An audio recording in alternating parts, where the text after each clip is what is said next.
9 to 10,000 litres per minute BRS హయాంలో వస్తే కూడా డీవాటరింగ్ చేసినాం కదా ఆ రోజు. ఈ రోజు ఎంత వస్తుంది అని అడిగితే 5,000 లీటర్స్ పర్ మినిట్ వస్తుంది అన్నారు. మరి 3,600 పెద్ద ముచ్చట్నా? గతంలో రాలేదా?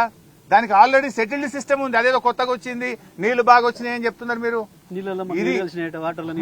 ఇక ఒక ఆయన సరే వాటర్ నీళ్లు కలిసినాయి అన్నాడు, అది వేరే అనుకో. బాధ్యత రహిత్యం. పైగా మాకు 2 కరోనా సంవత్సరాలు వచ్చినాయి, పెద్ద ఎత్తున వాటర్ సీపేజ్ వచ్చి పనులు ఆగిపోయినాయి. 2 టన్నెళ్లకు కూడా బేరింగులు పోయినాయి. ఇప్పుడు మనం పోయిన టన్నెల్ది బేరింగ్ పోయింది. ఆ రోజు మా ప్రభుత్వం వచ్చినప్పుడు బేరింగ్ పోతే 100 కోట్ల రూపాయలు అడ్వాన్స్ ఇచ్చి కొత్త బేరింగ్ తెప్పించి మెషిన్ లో ఫిట్ చేయించి పనులు ప్రారంభించినాం. ఆనాడు బీఆర్ఎస్ అధికారంలో రాకముందు కాంగ్రెస్ గవర్నమెంటే ఉండే. ఇదే ఉత్తమ్ కుమార్ రెడ్డి గారు మంత్రి, ఇదే నల్గొండ జిల్లాలో. ఆయన పులిచింతల మాత్రం దగ్గరుండి పోలీసు వాళ్ళని పెట్టి మన తెలంగాణ వాళ్ళని ముంచి ఆంధ్రకు నీళ్లు ఇచ్చే ప్రాజెక్ట్ ఏమో చాలా జాగ్రత్తగా కట్టించిండు.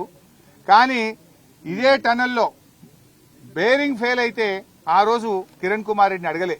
మళ్లీ మా ప్రభుత్వం వచ్చినాక ఆల్ పార్టీ మీటింగ్ పెట్టి 100 కోట్లు అడ్వాన్స్ ఇచ్చి ఆ బేరింగ్ అమెరికా నుంచి తెప్పించి వేయించి పనులు ప్రారంభించాం. ద అదర్ సైడ్ కూడా అక్కడ కూడా బేరింగ్ ఫెయిల్ అయితే దానికి కూడా 100 కోట్ల రూపాయలు అడ్వాన్స్ ఇచ్చి దా బేరింగ్ కూడా తెప్పించి పనులు చేయించాం. అంటే మేము ఎంత సిన్సియర్ గా ఉన్నామని. నిజంగా మేము పక్కన పెడితే అఖిలపక్షం పిలిచినాం. జానారెడ్డి గారు ఆ రోజు ఎల్ఓపీ నాయకుడిగా అఖిలపక్షం మీటింగ్ కు అసెంబ్లీలో హాజరైంది.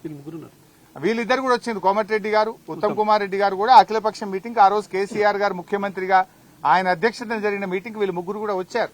వీళ్ళే అడిగితే 100 కోట్లు అడ్వాన్స్ ఇచ్చి కూడా పనులు చేపించాం.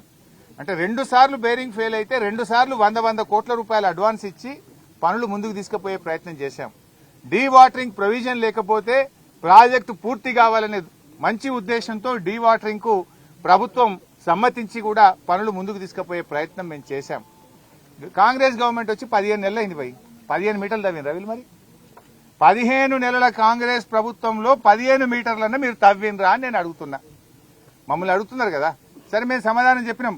12-13 కిలోమీటర్లు లోపల పోయినా కొద్దీ సీపేజ్ పెరుగుతుంది, మనకు రకరకాల సమస్యలు వచ్చినాయి, లూజ్ స్ట్రాటా వచ్చింది. అయినా మేము 13 కిలోమీటర్లు తవ్వాం. 2 బ్యాలెన్సింగ్ రిజర్వాయర్లకు పూర్తి చేసే ప్రయత్నం చేసినాం. 3,900 కోట్ల రూపాయలు మేము ఖర్చు పెట్టినాం. అయితే 15 నెలల్లో మీరు 15 మీటర్లు తవ్వినరా? బేరింగ్ రాలే ఇంతవరకు. వచ్చని ప్రెస్ మీట్లు రాసి విలేకరుల చేతులు అరుగుతున్నాయి, కానీ బేరింగ్ వచ్చింది అయితే లేదు. చెప్పబట్టి ఇప్పటికో 100 ఉపన్యాసాలు కొట్టుంటారు వీళ్ళు. బేరింగ్ అయితే ఇంతవరకు రాలే. సో ఈ రకంగా ఇప్పటికైనా ఈ అనవసరమైనటువంటి రాజకీయాలు మానండి. ఇవన్నీ కూడా నేను ఎందుకు మాట్లాడినా తెలుసా భాయ్ సాబ్? ఇక్కడి నుంచే ఉత్తమ్ గారు మాట్లాడిండ్రు, ఇక్కడి నుంచే జూపల్లి గారు మాట్లాడిండ్రు, ఢిల్లీ నుంచి నిన్న ముఖ్యమంత్రి మాట్లాడింది కనుక నేను దానికి క్లారిఫికేషన్ ఇచ్చాను. యాక్చువల్గా మేము 5 రోజులు సంయమనంగా ఉన్నాం. తమ తప్పిదాలను, తమ ఫెయిల్యూర్ను కప్పిపుచ్చుకోవడానికి మా మీద బురద జల్లే ప్రయత్నం చేసింది కనుక నిజానిజాలు ప్రజలకు తెలియడం కోసం మాత్రమే నేను చెప్పే ప్రయత్నం చేశాను.